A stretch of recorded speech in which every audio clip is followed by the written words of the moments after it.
I gave the talk at Carnegie Mellon just about the first one. I went into the details and we had questions, and I thought it went pretty well, but it lasted an hour and a half, just the first part. So what I'm trying to do today is just sort of give a broader overview of several different approaches, and my goal is that hopefully some of these, if you are interested in them, you can download them or read them or learn more about it that way, and ask questions at the end. That would cover some of the details. As Lloyd said, I was here in 1979, and we had Berkeley time back then, too. It was 10 minutes late, and Lloyd and I agreed that probably centuries from now, the campus will still operate on Berkeley time. It's going to be a tradition maybe that's going to last for a long, long time. But to provide a context for the talk, I want to go back even a little bit to more ancient history, and that's when I was an undergraduate at the University of Wisconsin. I started as a chemistry major my first year there, and then switched to psychology during my second year, and I really liked psychology. But as I started thinking more about getting a doctorate, I realized that doctorates tend to be very specialized, so that often getting a PhD means that you know a lot about very little. And I wanted to know a little about a lot. I wanted to have a broader perspective. So at the beginning of my junior year, I thought, well, if I switch to the history of science, this is really going to allow me to have this broad picture. I can learn a little bit about all the sciences. I can embed it within the humanities because it is the history of science. And I went to the department, actually talked to the chair, and he said, well, I could graduate on time with a major in the history of science. So I was very excited, and I told a friend of mine shortly afterwards that I'm going to change my major to the history of science. And Neil replied, why would anyone study the history of science when they can do science? And I couldn't answer that question, so I immediately dropped my plans to switch my major to the history of science. But I still have kind of this interest in trying to take a little bit of a broader perspective than we typically do on our own research. So I retired in June, but I wanted to continue my academic writing and thinking. But I didn't want to do lab research anymore. So I thought, well, now's a great opportunity to try to step back a little bit and see if I can look for some bigger pictures in the cognitive sciences and the learning sciences, and develop taxonomies and ontologies for trying to organize some of the stuff that we're doing. So, with that in mind, that's where the talk is coming from. And another bit of a historical note is that I actually had started this a little bit back several years ago. And the original motivation for a paper that I'm going to talk about first was a very classic book, which I'm sure probably many of you have heard of, Jean Lave. I think she was a faculty member here for a while. At the time, she was at Irvine, and she was doing something called the Adult Math Project, where she was interested in the question of how does arithmetic knowledge that we learn in the schools transfer to the real world, in particular when shoppers in grocery stores make Best Buy decisions. And now we often have little labels that tells us how much per ounce everything costs. But at the time, when she was doing this, people had to sort of figure that out on their own. And she was interested in how they do that. And does one's performance on arithmetic tests in the schools have anything to do with their ability to make these Best Buy decisions? So she was very much interested in transfer in a larger situational account going from schools to the real world. And she was a little bit critical of the cognitive approach in the first chapter of her book. And then I got to the second chapter, which was called Missionary Cannibals Indoors. And she wrote about 4 studies on transfer using the traditional cognitive approach. And she began with one of my studies, Research and Banerjee, in 1974. And this was a study on transfer using 2 variations of the missionaries and cannibals problem. And then, and I'll come to that in a minute, and then she also had several other examples, Hayes and Simon, Gick and Holyoke, Gettner and Gettner, or other studies that she analyzed from the cognitive perspective in somewhat of a critical way. So I thought about, well, should I respond to this? Should I defend the cognitive approach? And for various reasons, I never did respond to it. But in several years ago, there was a strand in the Journal of the Learning Sciences. It was called Alternative Perspectives on Transfer. And again, alternative perspectives were defined as non cognitive approaches. And so I was reading these articles, and I think Yogi Berra once said deja vu all over again. And so that's what I experienced. I said, well, here's some more accounts that were, in a sense, I thought kind of building on the cognitive approach, but they were presented in somewhat of a little bit of a critical way by saying that, well, the cognitive approach has these limitations, and therefore we need alternative ways of looking at cognition. And so at this point I said, well, now I'm going to try to write something. I really need to defend this cognitive approach and let these people know the strengths of the cognitive approach. And these people, a lot of these people are associated with Berkeley, so, as you'll see. And by the way, I think in a good way. There's nothing bad about these approaches, but I think they sort of, instead of saying, well, here's what the cognitive approach has done, and we can build on this, a lot of the framing of these issues was, cognitive approach can't do this, therefore we need this alternative way of looking at transfer. So I wrote a paper defending the cognitive approach, sent it off to a journal, got a kind of lukewarm response to it, and the editor said, what I'd really like you to do is to write a paper that would integrate the cognitive in these more, in these newer approaches, these newer perspectives. And I wrote back and said, well, yeah, I think that'd be a good idea, but I don't know these newer perspectives that well. I don't think I could do it very well. And then I wrote back and said, well, that's too bad. This could be a good paper. And then I got to thinking about it, and the editor of this special strand on alternative approaches to transfer was Joanne Lobato. And her office is right across the hall from mine. So I thought, well, maybe Joanne will help me with this. Maybe she can tutor me and mentor me, and I'll learn more about these alternative approaches, which she did. And she was tremendously helpful in doing that. So I started to think more about, well, what is it that we know in the cognitive approach that's going to be sufficiently general that really it should be useful to anyone studying transfer, regardless of what their perspective is.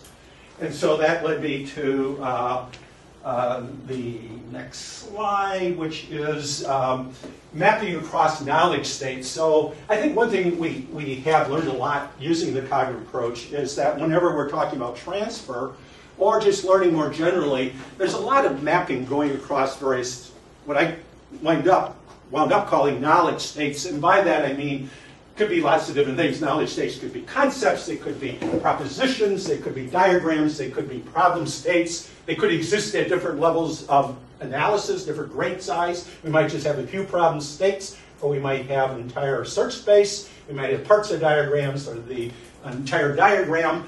And so this is something that I felt was really very fundamental to learning and transfer, and that would be useful regardless of what particular perspective someone took in studying, learning, and transfer. So this was a paper that has been published in 2012 in the Journal of Learning Sciences called Learning by Mapping Across Situations.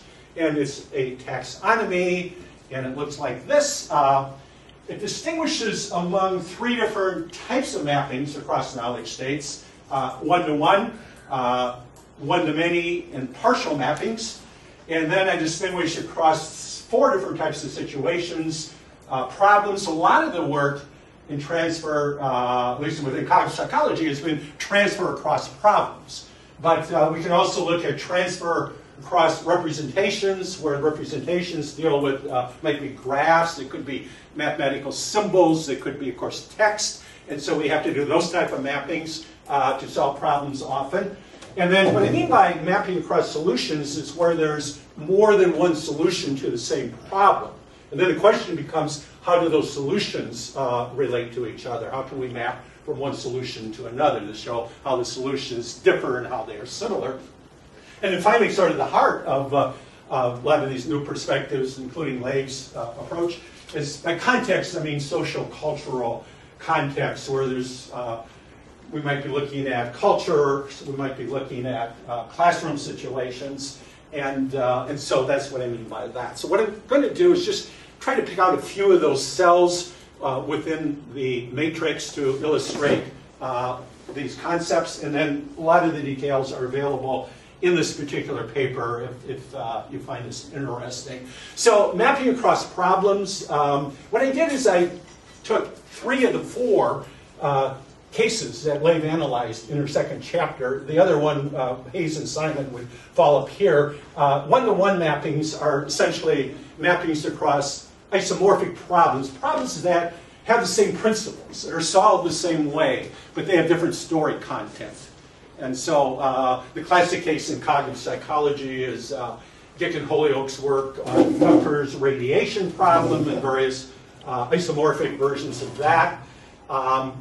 And then we have, Reed, Ernst, Banerjee, and Gettner, and just to elaborate on those a little bit more. So the one-to-one mappings, isomorphic mappings, the idea is that all the major concepts of one problem can get mapped on to the major concepts in another problem. So that's why I'm calling them one-to-one mappings. And a lot of work on abstraction is really focused on this particular area.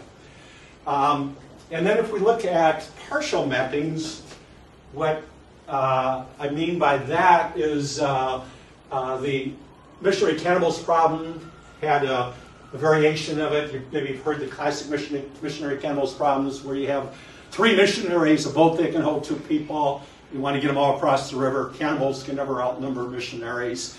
And there's a slightly more difficult variation of that called the jealous husbands problem, which you probably haven't heard of, but there's 3 couples now on one side of the river.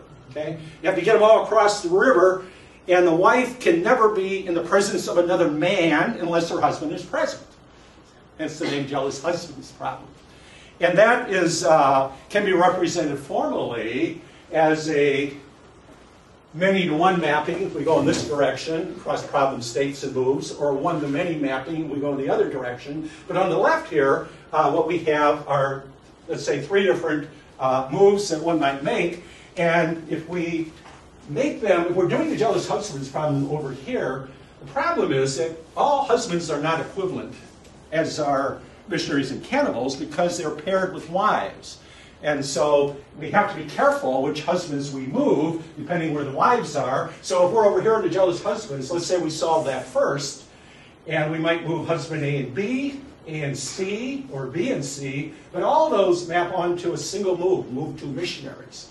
We're going in the other direction, from the missionary cannibals problem to the jealous husbands problem. We move to missionaries. Now, that means we move to husbands, but we have to distinguish among the husbands. Which 2 are we going to move? That depends on where the wives are. So what we found is that we told people that these 2 problems are related. We got transfer in one direction. We got transfer going left to right. If they solved the jealous husbands problem first, that would help them solve the missionary cannibals problem, but not in the other direction. And our interpretation of that was in terms of the mappings. That when we go from jealous husbands to missionary cannibals, we're mapping onto a unique move. We go in the other direction. One to many, we're not mapping on to a unique move. We still have to figure out, it constrains the moves, but we still have to figure out which of those moves are we going to make. Which 2 husbands are we going to move? And then if we look at Gettner and Gettner's article, what they were arguing for is that in some cases we want to use analogy as a basis to improve performance, that we might have to use more than one analogy because a single analogy only maps onto some of the concepts or moves that we want to try to explain. So there's partial mappings.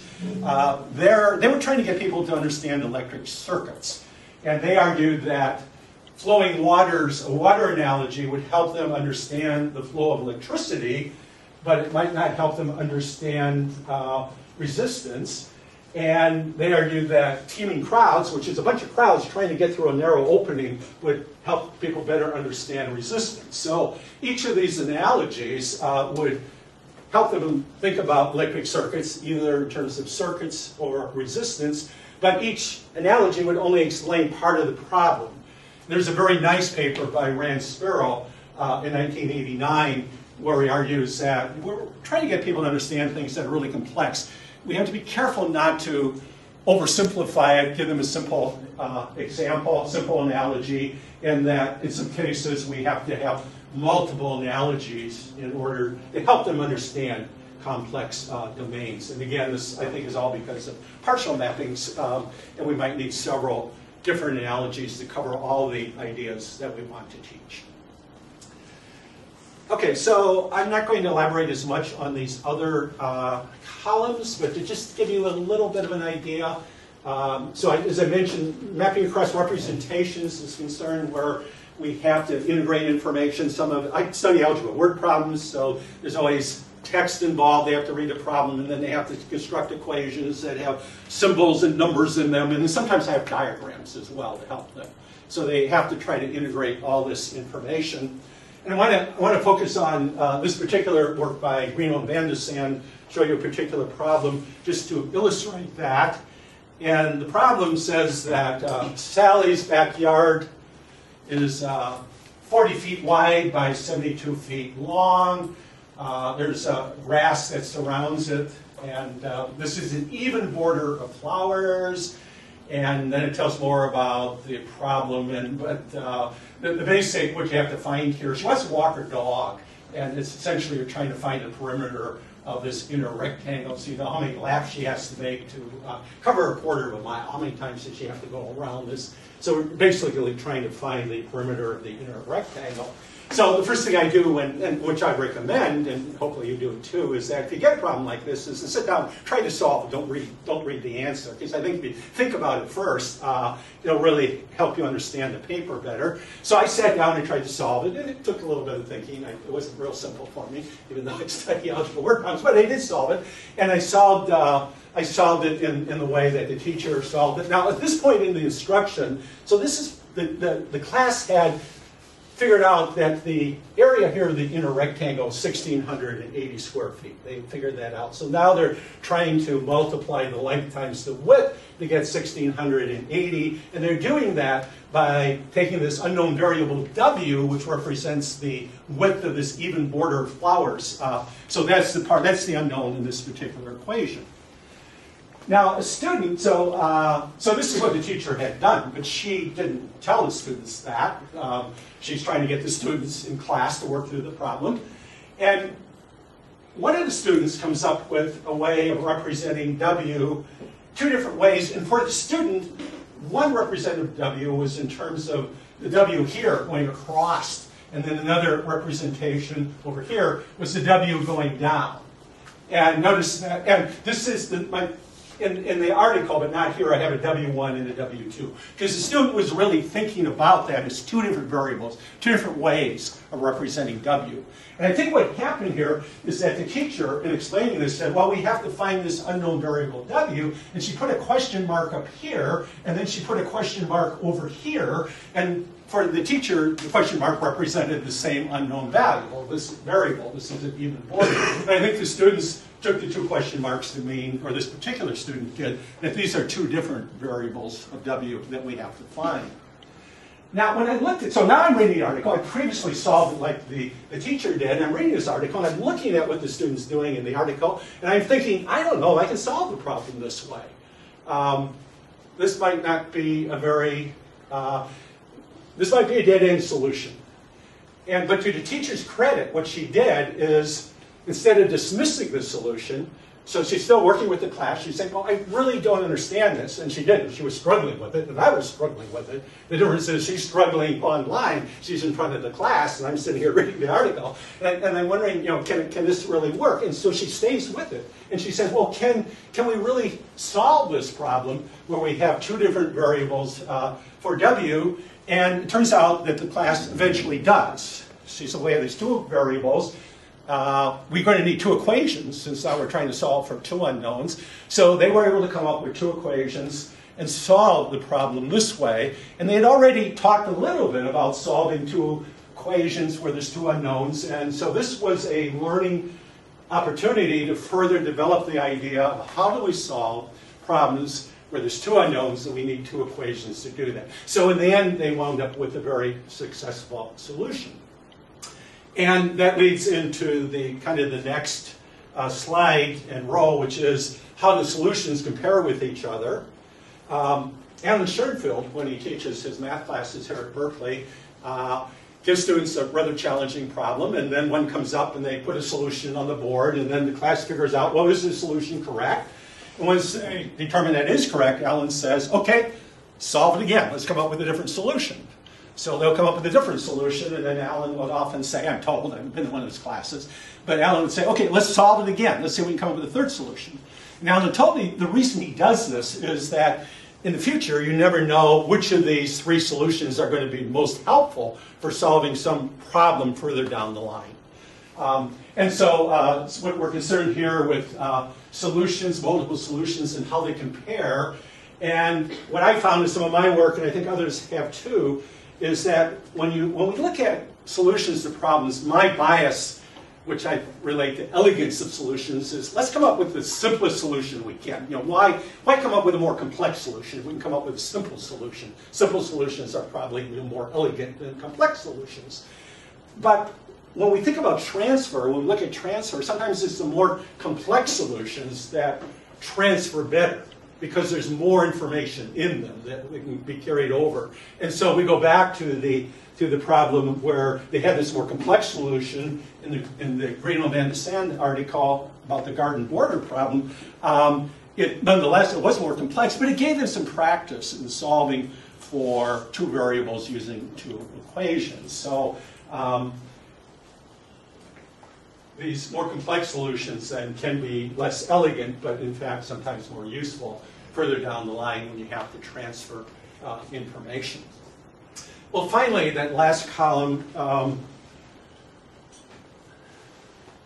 transfer across context. These, Sweetster is I think is on the faculty here too at Berkeley, and Raphael Nunes, I think, worked with him here at Berkeley. This is an example of tribal knowledge, as is the one below. Both of these cases are where you have tribal knowledge that then the tribe becomes aware of Western ideas, and so now they have sort of a conflict with their original tribal knowledge and Western ideas. This was, I think these are Indian tribe in the Andes, and this was South Africa. So I deal a little bit with that and how mapping would apply to that. Randy Engel's work, was talking to Lloyd. Lloyd worked on that project. I don't know if all of you know Randy. But she knew Randy, but she was working on a problem that I call partial mappings across context, because her approach, and it was part of this Frameworks JLS series, was framing discussions in the classroom to make it clear to students that what they're now learning in the classroom is something that they're going to have to use later on in the course. We're learning this material not just because we want to learn it now, but sometimes in the future, in the curriculum, we're going to have to apply some of these ideas. And the reason I put it down here with partial mappings is one of the cases in particular I know she did some work with and published was species that are being threatened. And so she was interested in survival of species and why they could possibly go extinct. And so one of the early examples was whales. And so the class had to come up with ideas why, what might cause the possible extinction of whales. So they're coming up with usually a variety of causes, and then further down the line, they're working about some other species. And so the problem there, and I think more generally a problem for a lot of classroom instruction, is so you're relying on old ideas if you want to transfer and carry over, but you're also being exposed to new ideas. So the question is, what can we apply from what we previously learned, and what do we not want to apply? And so one thing that Randy did emphasize that should be applied is that a lot of times there's multiple causes why a species might go extinct. And so the idea of multiple causes for why whales might go extinct would also encourage people later, when they think about another species, that there might be multiple causes why this other species could become extinct. But of course, the particular causes that would not always be the same. And so you want to transfer some knowledge, at least the idea of multiple causality. You want to transfer maybe some causes if they have in common, but you also need to think about, well, there might be new causes for this particular species that did not apply to whales. So for that reason, I talk about this as involving partial transfer, partial mapping across a more social, cultural context, namely the classroom. So if we look at this in terms of more traditional cognitive approaches and the alternative approaches, particularly ones that were part of the transfer strand, what's in gold here are some of the more alternative approaches. The blue is a little bit more the cognitive approaches. And so what I was trying to do is not only come up with a taxonomy, but also to fill in cases within the taxonomy where I could talk about both applying this approach in some of the traditional cognitive studies and then some of the newer perspectives on transfer. So it's sort of a mix of cases that I wanted to include in the taxonomy. So to summarize, what I was trying to do here is to come up with an organizational framework that would hopefully have both theoretical and some instructional implications. I wanted people to think more about mappings across situations, to encourage reflection on this. Maybe not necessarily even trying to figure out which cell does my study fall into, but at least reflect more about how mappings are used in education and in research. And then also, of course, to encourage integration of cognitive and social, cultural approaches to learning. I want to just say something briefly about a taxonomy I worked on.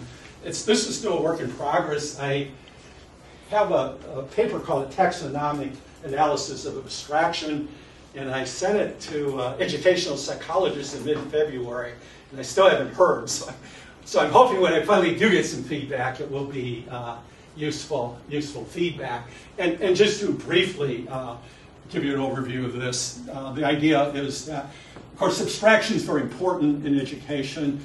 Sometimes it works in our favor. We can abstract across a number of particular cases. We often have a more powerful way of looking at things. But we've all struggled with reading material that's so abstract that we can't understand it. So abstraction can be either good or bad. And so what I did here is try to develop a taxonomy that really has 3 levels and then apply it to many different situations in learning and instruction. But the 3 levels are starting at the instance level. So by that I mean just particular instances that belong to categories. And there I'm drawing on primarily, well, at least initially, Ellen Pavio's work, that if we have something concrete, we can form an image of it. If we have something more abstract, we have to form a proposition of it in the dual coding theory of Ellen Pavio. And then more recently, with Barcelow's work in around 1989, there's been, of course, a lot of emphasis on modal learning versus amodal learning, where the modal learning is more the concrete representations, and the amodal learning is more of a propositional way of representing knowledge. And then if we move a level down from the instance level, we have attributes. So instances are composed of attributes, and one can distinguish both at a quantitative and a qualitative level between attributes that are either abstract or more concrete. So if we look at a concrete representation, generally we think of many attributes, and when we abstract, sometimes we think of fewer attributes, ones that are kind of more essential or central. And then in a qualitative way, there's been work showing that the more concrete entities are based on the entities. By that I mean they describe the objects. They describe the concrete objects, whereas the more abstract representations are sometimes more experience-based, a reaction to the objects rather than simply describing the objects. And then if we move upwards from the instance level to the category level, concrete representations consist of particular examples or episodes. If we think about action, we might want to call them episodes. And then abstract representations are prototypes or schema to represent category knowledge. And just to, again, to take one case to illustrate this, this is from work I did decades ago on classifying faces, and people had to classify faces into either category 1 up here or category 2 down here. And if we have an exemplar theory, then people would argue, well, people are using these 5 faces in each category. They're using the examples. Prototype theory says, no, we're abstracting a prototype, where prototype represents the typical looking face, the central tendency, the average of the category.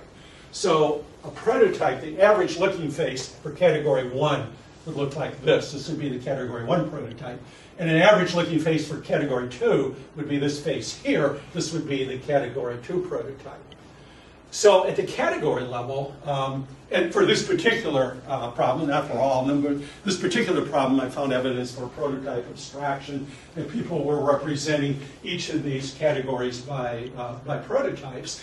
So there would be abstraction at the category level, the use of prototypes rather than exemplars.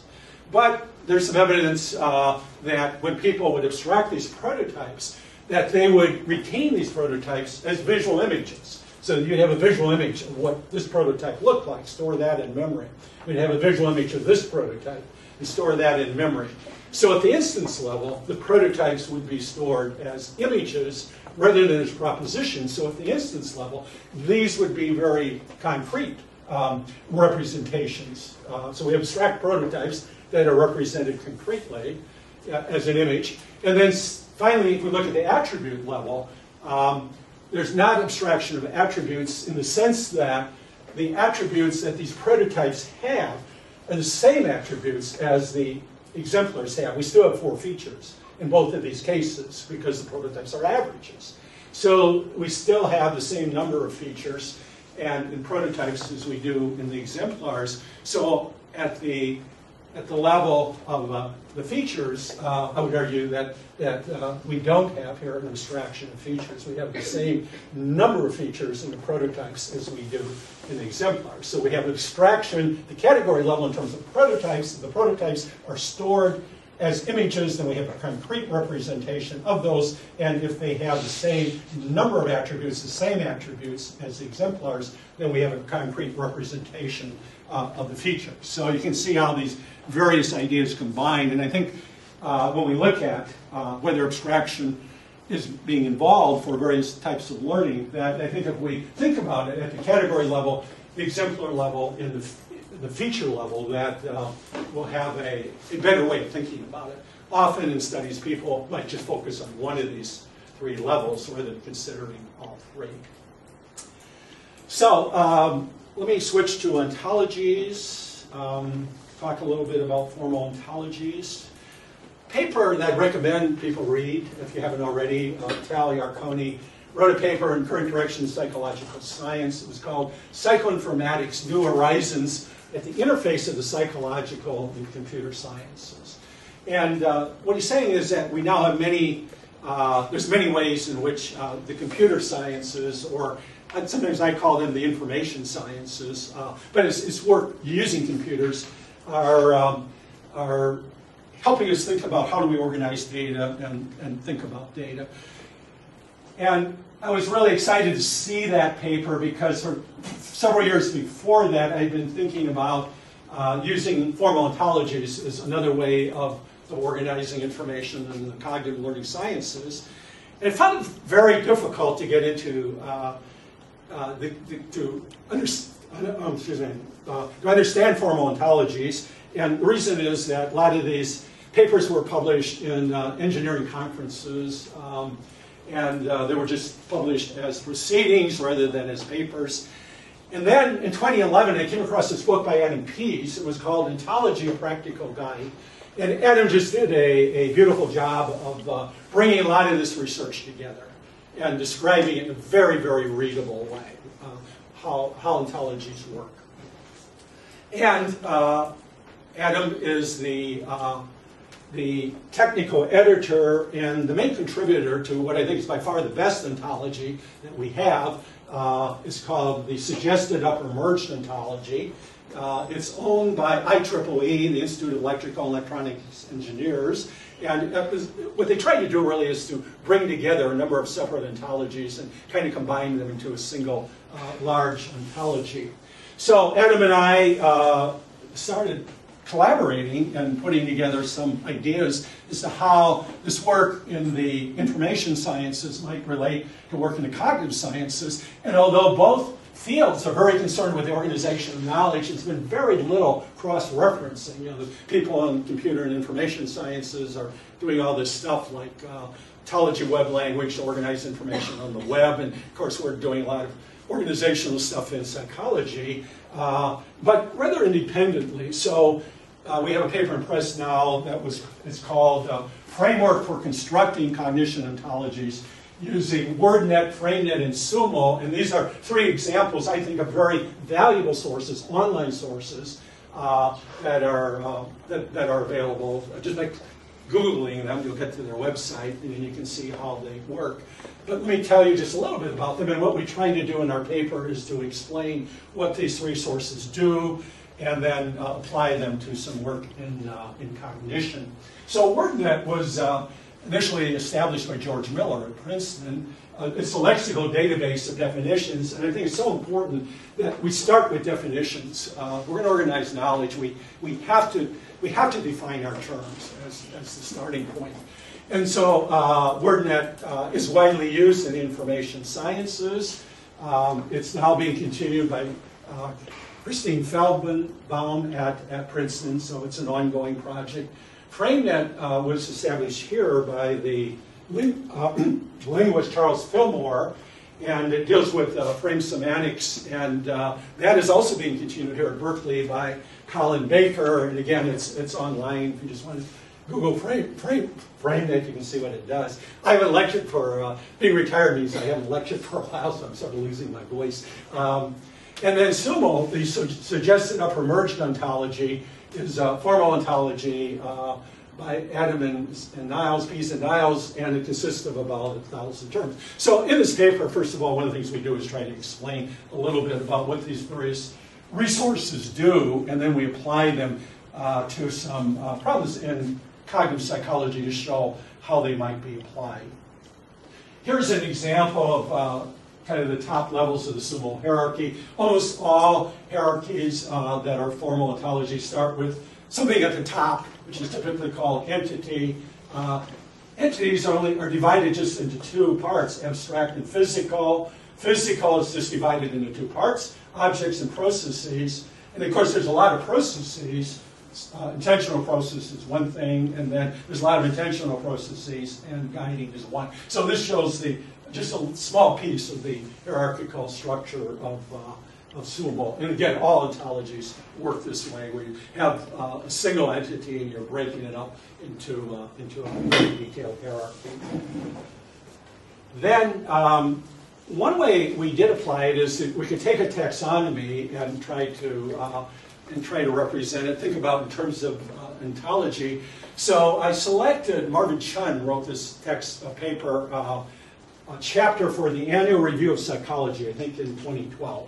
And so the first thing they had to do, if they're writing an overview of attention, is figure out how are we going to organize this chapter. I mean, attention is used so many ways. And so they developed a taxonomy of attention. They talk about internal attention, using these types of concepts like working memory, long-term memory, and then external attention, where we're looking at objects and features and spatial locations, and go on to organize their chapter around this taxonomy. So one application, we use this as a starting point to think about using some of these information sciences tools. Our approach is to use WordNet if we can, because it's widely used across the information sciences. So if one looks at WordNet, often there's more than one definition. In fact, there's 6 for attention. So when we developed this, I put in parentheses the number of different definitions that WordNet gives for a concept. And the reason I do this is that I'm trying to pick the 1 or 2 best ones that I think is going to work the best for, in this case, attention. But people may disagree with this. They might say, well, I'd rather define it differently, so they know that at least there's other definitions of attention. If they go to WordNet, they might want to pick out something that's a little bit different from what I'm using. In rather, I think, a heroic effort, Niles and Pease mapped for all, there's 100,000 of these terms in WordNet, and for all 100,000 terms, Niles and Pease map these WordNet terms onto Sumo terms, which means that either you have some equivalent term in Sumo. Remember, Sumo has 1,000 concepts. WordNet has something like 100,000. So sometimes you do have an equivalent term in Sumo, but if you don't, then they tell what the subsuming category is, the category higher up in Sumo. So one has these type of links that I think are very useful. The reason I say definitions are so important, here's one example of a distinction that I did not make. Many other people may do it, and now that I'm going to the literature, I see the distinction being made. But there's distinction between hearing and listening. And WordNet, Sumo, and FrameNet all agree on this, fortunately. And they make a distinction between passive and active attention. So they use the word hear to perceive a sound in the auditory sense.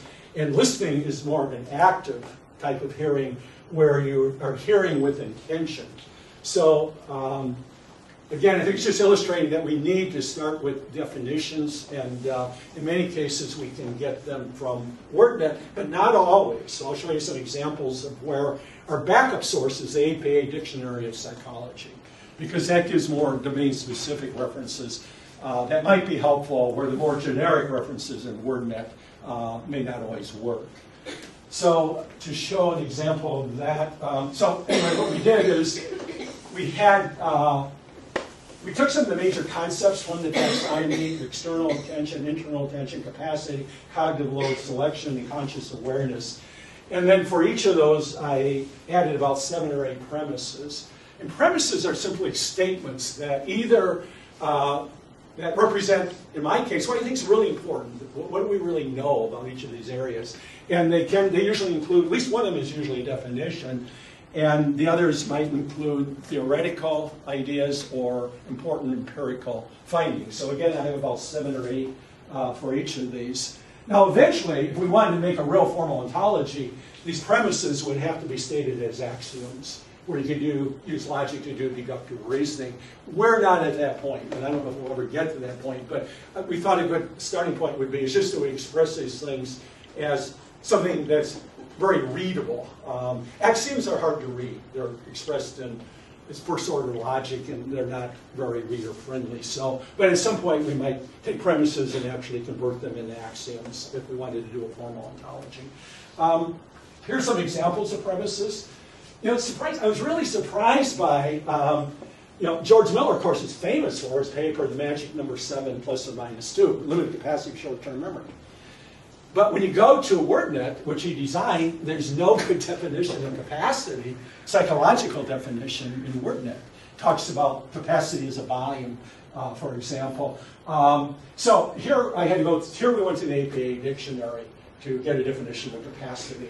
Some of the premises refer to what I think are important theoretical findings. This is, you probably can't read this, but this is Kahneman in 1973. That's his book, Attention and Effort, where he proposed a capacity theory of attention. And so one of the main ideas there, he says that if we're doing simultaneous tasks, that performance deteriorates when we don't have enough available capacity, when the demands on capacity exceed the supply. And then performance starts to break down in the capacity model of attention. And then chunking, again, George Miller, who used the term, really didn't define it in WordNet. So I had to go to the APA dictionary to get a definition. But then we do take from George Miller's classic paper, Magic Number 7 plus or minus 2, the idea that the capacity of short-term memory varies from about 5 to 9 chunks of information. So this is an example of just some of the premises that we formulated that we think are really important. Things that we know about attention, and again, maybe at some point we might convert these into formal axioms. This has got sort of scrambled. I can talk about the main ideas I think of all the people working in psychology, probably Nikki Chi has done the most to talk about ontologies directly in her work on science. And she's careful to point out that when she has these little diagrams about ontologies, that she calls them intuitive ontologies, how students organize information. And she says, well, they're not really meant to be formal ontologies, but this is how she does this to explain her findings when she interviews students. And you see it's a little bit different, but it relates to Sumo. When Sumo would have entities at the top, be broken down into physical and abstract. Physical is broken down into to objects and processes. So this would be called objects, and this would be processes. And so you can see that there's kind of this partial overlap. And so one of our things that we're currently exploring, in fact, is if we take these rather intuitive ontologies that people are looking at in the cognitive sciences, learning sciences, where would they fit into some big, large formal ontology like sumo? And would that be useful? I'm not sure, but I think it might be. We could do that. And so in a current paper that we're now working on, the follow-up is we're working on a paper where we're looking at could these formal ontologies be used as standards for knowledge organization. And so here's some advantages that we want to talk about, why they might be useful as standards. Formal ontologies provide an expert analysis of knowledge organization. So when these formal ontologies are developed, it's just not one person sitting down like Aristotle and building an ontology of 1,000 terms. That usually there's a lot of input and committee work involved in trying to decide this. And not everyone would agree. And now that we have these ontologies, of course, one of the questions is, are maybe the ontologies themselves have some weaknesses. Maybe we as learning scientists could look at these formal ontologies and say, well, you know, what we know from learning sciences, some of this stuff, some of these formal ontologies maybe are somewhat inaccurate. Maybe they should be changed. So I see this really kind of moving in both directions. We might use them as standards, but also in the process we might say, well, some of this stuff has to be changed in the ontologies. And you see that happening more, I see that happening more in FrameNet. If you go to the FrameNet site, every once in a while there will be revisions and updates and they'll change something in FrameNet. I don't see it happening in Sumo. And by the way, I've never met Adam Pease. I'm going to meet him for the first time tomorrow. We're going to sit down and have a chance to talk. And so one of the questions I want to ask him is, Adam, you're the technical editor. He probably has the control over Sumo. Would you be willing to make changes? Or is it set in stone at this point? Because I haven't seen any changes in Sumo, so I'm interested in how he's going to respond to that. Formal ontologies provide an integrated analysis of knowledge organization. What I mean by that is that even though we're interested in organization within the learning sciences, that whatever we're investigating is really kind of just a small part of some big upper ontology of 1,000 different terms in it. And so if we want to try to see how this little intuitive ontology over here, like Mickey's looking at, maybe that's how this is going to relate to something else, that one way maybe of doing that is to have some bigger structure, like a formal ontology, to see, well, where do these little ontologies fit within the formal structure? And then have at least a basis of making comparisons.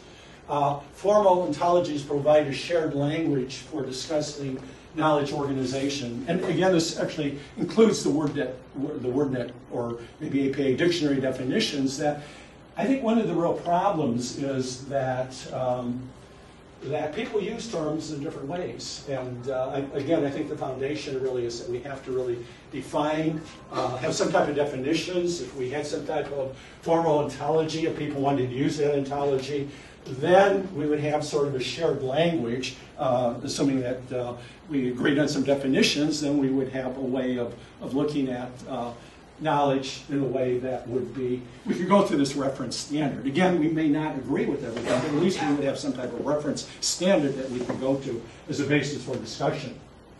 And finally, something that I think is important that we haven't done it ourselves yet, is that formal ontologies provide a logic for deductive reasoning from that knowledge. My co-author Adam loves this stuff. I mean, they deal with axioms. They take premises, they turn them into axioms in the first order logic, and then they try to deduce various things using proof theorems, and they have contests on this every year. See who has the best proof theorem. But I think even if we don't do that, I think the lesson here is that you need, I mean, when we have these knowledge bases, we really have to use them. And so we have to not just say, well, here's our knowledge base, but we have to show how are we using them to reason. And the deductive reasoning is formalized within these ontologies. And as Adam reminds me, is that we could have, well, we don't have sufficient details in some part of the ontology then we can't really derive very much from it. That we really need to get from various steps, we have to have the details. And that's the advantage of going all the way back to Noel Simon of these computer-based programs, is that if you were programming a problem solver to simulate human behavior, you had to have all the details there or the program wouldn't run. So it really kind of forces us to think about knowledge at a more detailed level if it's being formalized within some type of computer program.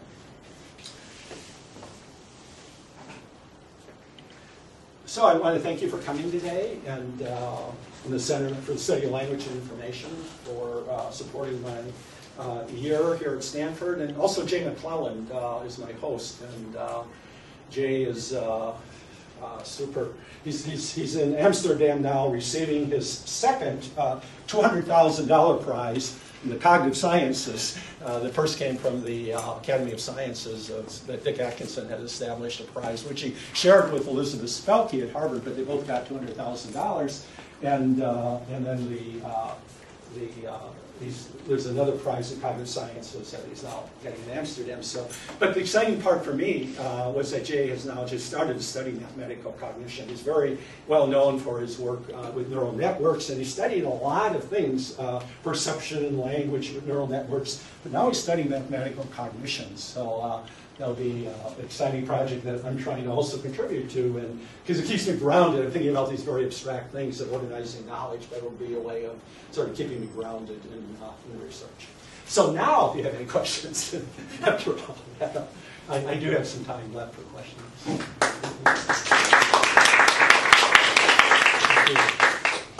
If you could follow that. I realize I covered a lot of ground very quickly, but as I say, a lot of these are papers are available, Journal of Learning Sciences. The one in cognitive systems research on ontology can be downloaded now. It's in press, but there's an electronic copy available. So if you want to follow up on this and look at the details, you have a chance to do that. You're Michael, I guess. Huh? Yeah. So I'm wondering about the problem-solving aspect in this latest ontology aspect, because student of Herb Simon, I study problem behavior graphs and GPS, and it strikes me that in some respects the ontology part and the part about deductions and so forth seems like it sort of is a recapitulation of these other problem-solving systems, whether it was any system that had a long-term memory component, that was often broken up between semantic knowledge and procedural knowledge. So it strikes me the ontologies are the semantic knowledge, and that the processes that play over them are still their procedural knowledges. So is that a fair comparison, that these are not in principle different than the sorts of things that underlies ACT-R or underlie GPS or any other things, that have this sort of like large focused problem-solving intent? I think, I think that is probably a fair comparison. And I think if we look at ACT-R, if we look at the production systems that they have in ACT-R, that and where you're deriving knowledge from that I think that probably is a good comparison. Yeah, I'm not sure, and I worked with her too a little bit. Yeah. And in fact, and he's my academic hero. So. But I think that I think there's a little bit. I guess I would have to say that maybe there's a little bit more overall emphasis on semantic knowledge and the big picture. So while John Anderson might have a production system that's working on some particular task, again, that task would be kind of embedded someplace in one of these big ontologies. And the question is then, and it's one that I think we're trying to work on, and I don't know if I have the answer yet, is if one had a big ontology, would that be helpful to look at maybe how one particular task that John Anderson has a production system for might relate to some other task that he has a production system for, and the two production systems may be totally unrelated. So it might be sort of, again, consistent with my sort of bigger picture, is this going to be helpful to embed it in that? The other thing I've done that's kind of related to that that's exciting about cognitive architectures to me is that SOAR is now becoming, SOAR for a long time was strictly symbolic. And now, more recently, there's two versions of SOAR. One called SOAR SVS, I think, for visual spatial reasoning, and the other one called BISOAR. And both of those now are bringing in visual knowledge, and they're ways of looking at how visual knowledge might be incorporated into SOAR. And I think that's kind of exciting because now it's a way of taking, a lot of these systems have been pretty much symbolic so far. Now we have the embodied cognition movement, and now people are saying, well, not all of this is symbolic. We have to think more about how do we incorporate actions and embodied information. And now I think we're getting more into that. So I see that as sort of a, and I've submitted another paper to Cog Systems Research. It's called Computational Models of Visual Spatial Reasoning, where I'm looking at some of the things that they can now do in SOAR.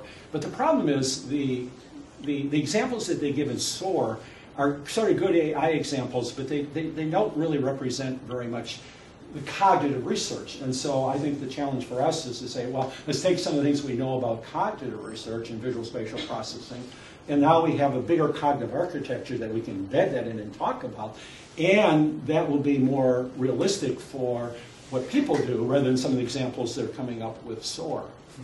So, for example, one thing they model in SOAR is what happens when you compare San Diego to Reno. I don't know if you're familiar with that problem, but I live in San Diego. Well, the idea is Reno, which is further east, Reno or San Diego? I'd say Reno. I'd say Reno too, even though I live in San Diego. I'd say Reno. But so they model that. Most people at UCSD, right. That was done decades ago, and they did it at UCSD, where people also live in San Diego. But the default knowledge now in SOAR is that you think of people, what default knowledge is that if you don't know where something is, you put it right in the middle of the state. But I think probably most people would know that San Diego is not in the middle of California. So they have sort of some of these sort of unrealistic default assumptions that's not going to model human reasoning very well. And I know it's on the coast, but I still would get it wrong. Okay, other questions about this? And I think a lot of this at this time is just sort of very exploratory. It's just sort of trying to tell people, well, we have these tools now. There's a lot of work going on in information sciences, and some of this is probably going to be valuable for what we're doing in the cognitive and learning sciences. And here's what the tools are, and here's some examples of how to use them.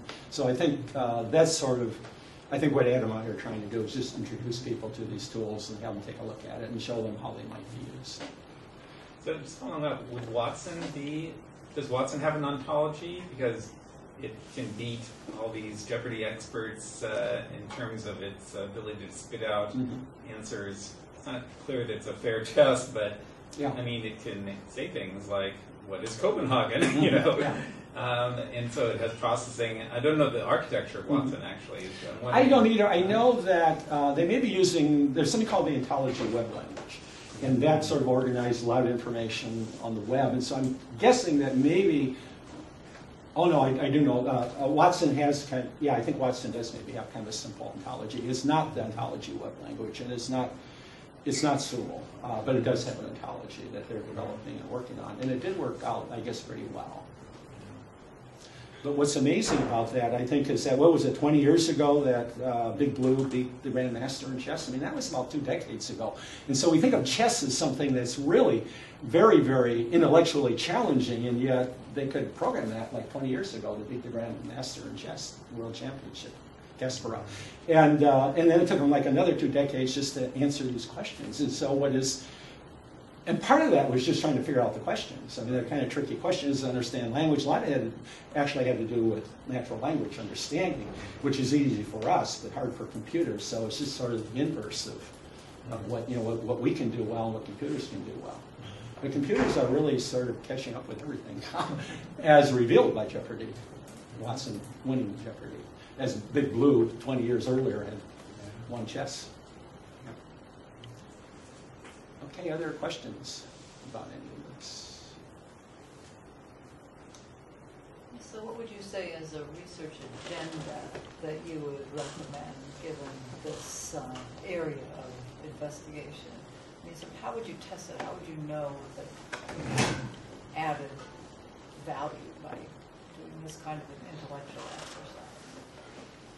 Well, I think one way that I see added value is simply definitions. I just reviewed a paper by someone who's very famous doing. It was called retrieval-induced forgetting, and it was this common thing. It was like 2 + 3 = 5. But if you have 2 × 3 = 6, and you mix those together, it slows people down.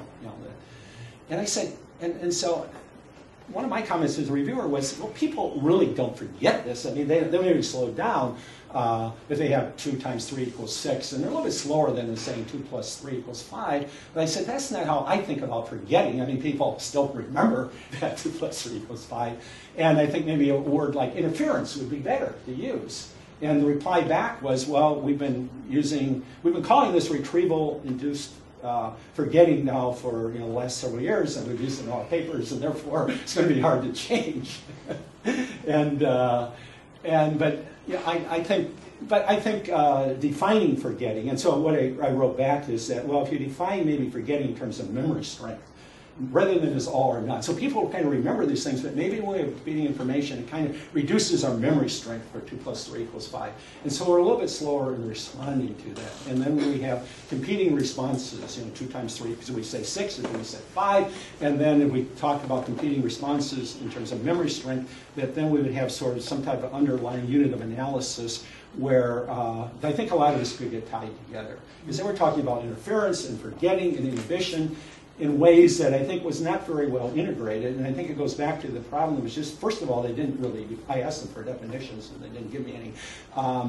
But when they came up with the idea of memory strength in one of their answers, I thought, well, this is something we grab a hold of. And so I think that's one of the, contributions to this is that we need a way of being clear on our definitions, and then once we have that, and then if we can organize things, then it might be useful. Well, it is an interesting idea, but because as far as I can tell, every single person who starts in a research program invents a whole new vocabulary in order to differentiate themselves from everybody else, even though it actually means the same thing. But I think it will be difficult to convince people to abandon their particular favorite vocabulary terms. And I guess the question is whether, what would advance the field the most in this regard. I mean, is it better to force people to try to find common definitions of forgetting, or is it really because the boundaries of our understanding of forgetting are so constantly changing that, it's sort of a moving target? Well, I think that's true, and so there's one view of ontologies is that they do need to be updated, and we need to try to continue to update them and try to capture the best science at the moment. Now, the best science, you'd say the best science at the moment may change next year, and so that means that, there's a moving target, and the best we can do, though, is to try to move along with the research. And then, of course, there's debates, as you know, within science education. So Mickey Chee's analysis there, Mickey's saying, well, we need to think of heat as a process and not as an object. And then, who was Gupta and Radish and Hammer wrote back and said, well, sometimes it's useful to think of heat as an object. Depends on the context. And so then you have those debates going on, within our field. And so, but I think, again, we have sort of, you used the term normative, for example, when you talk about science education, and we don't really have, I think, standards for ontologies. So probably a lot of people would sort of agree on what's sort of normative science in your field, and in decision making we have sort of normative models like Bayes' theorem, Bayesian reasoning, and things like that. But for knowledge organization, we don't really, as a whole, we don't really have any standards. I don't think any normative models, and I think normative models are always kind of useful. Now, I don't know if the ontologies, as I say, we might want to say that these ontologies are, maybe they need to be changed. Maybe they're not good normative models. I think for the most part they are. But we might see some differences that we as cognitive scientists and learning scientists might want to argue that part of these standards as formal ontologies could be improved. So maybe it could come in that direction as well. Now, whether they would change them or not, I don't know. That's a discussion I want to have with Adam tomorrow. But I think we need standards, and I think formal ontologies are a good candidate to be a standard. Yeah. But again, this is kind of exploratory. As you say, I don't know if people will do that. But all we can do is sort of let people know that these tools are available, and here's how we can use them, and you may or may not want to use them. And I don't know myself how useful they're going to be. So maybe we have this little piece of knowledge over here in some type of informal ontology on heat, and maybe another little piece over here for some type of informal ontology on something else. And maybe if we saw where those fit into some bigger standard ontology, it might help us relate these two little different informal ontologies together. And as even Mickey's diagram, she had like three, she called them ontological trees. They weren't part of a single ontology. One was objects, one was motion, or I forget what it was, and then one was process. Well, and probably what the biggest benefit of that has just been a discussion in the field of contrasting the various perspectives on ontology rather than actually having an ontology.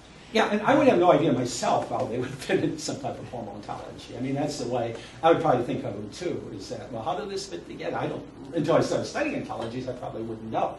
And but I think it's an open question.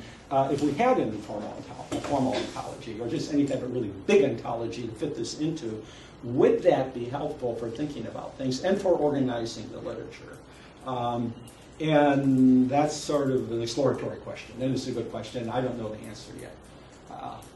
And we're continuing to work on it ourselves, and maybe other people might be interested as well.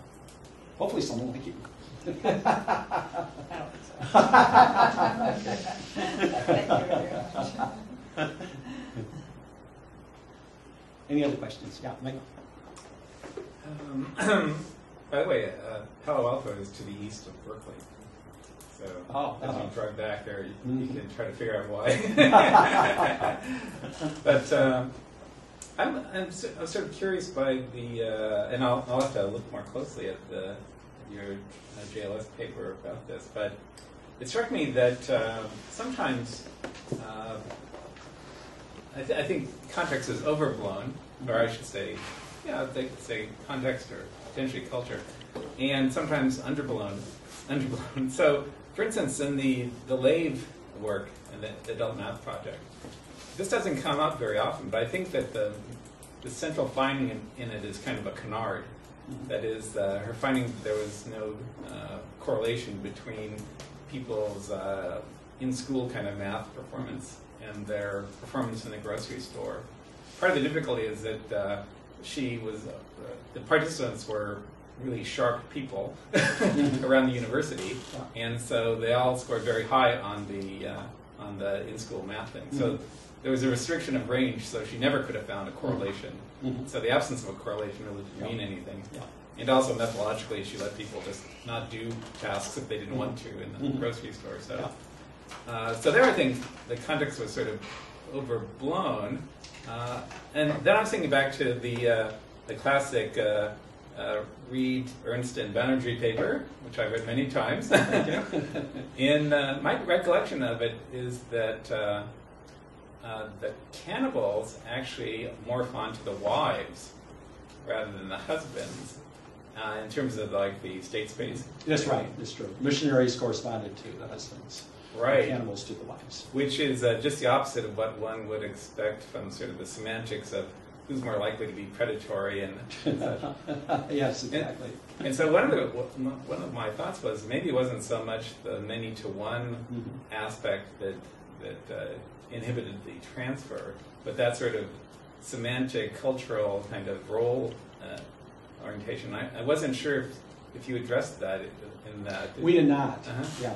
And the other question too is who's going to more likely be jealous, husbands or wives? And so I don't want to answer that. But that was the title, Jealous Husbands. Yeah, it was called Jealous Husbands. Yeah. And but that was a case where I think culture might have played more of a part than anticipated earlier. Yeah, that's possible. But then, on the other hand, to defend Lake a little bit, is one thing she did do that I agree with. Was that she was saying that one thing that is different outside the classroom, and I agree with, is a lot of times in the real world we don't literally sit down and divide, do division like we have to do in school to find out how much per ounce this cost, and so people had to come up with estimates when they were in the store. And I actually wrote a paper in '83, 5 years before she published a book called Estimating Answers to Word Problems. And my argument was that estimating is really important in the real world. We agree on that.